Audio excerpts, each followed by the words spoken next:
នេះទៅសូរិយារៀបលេងរលកពេញរំលេងទុំសូឡាតកោសិនកាន់នេះសាយោនអនេះទៅលំសូឆ្ងាយស្រណងអើភូមិមិនសោតអណ្ដែតលើស្ទីជលសា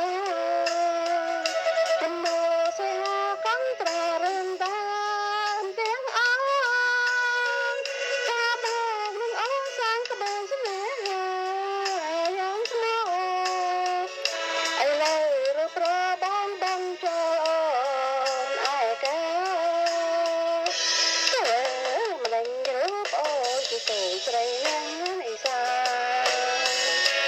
ភាពក៏មិនស្អាតប្រឡងជាប់ក្លិនមិនឆាអូស្គាល់ជានៅបបក៏ចក្លិនចលសានេះហើយវាស្នាអូថានៅភូមិបងព្រីទៅត្របកបរឿងស្នេហ៍នាងក្រដោយព្រាមមកសោត្រូវប្តីយកទៅរហ័សចាំតាំងពីប្រៅរដល់ខែរសក៏ប្រងសាមិនឃើញវាត្រយល់វិញ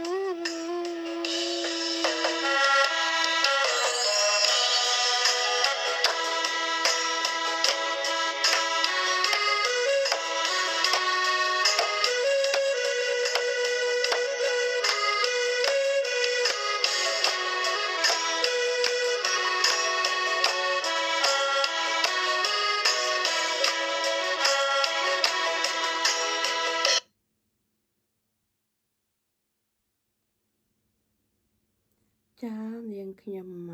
ជាអ្នកច្រៀងចម្រៀងមួយនេះចា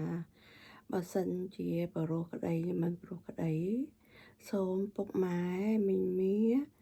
អ៊ំពូមីងបងប្អូនទាំងអស់មេត្តាអភ័យទោសចាអរគុណនៃការទស្សនាវីដេអូនៅក្នុងវេលានេះចាជម្រាបលាបងប្អូន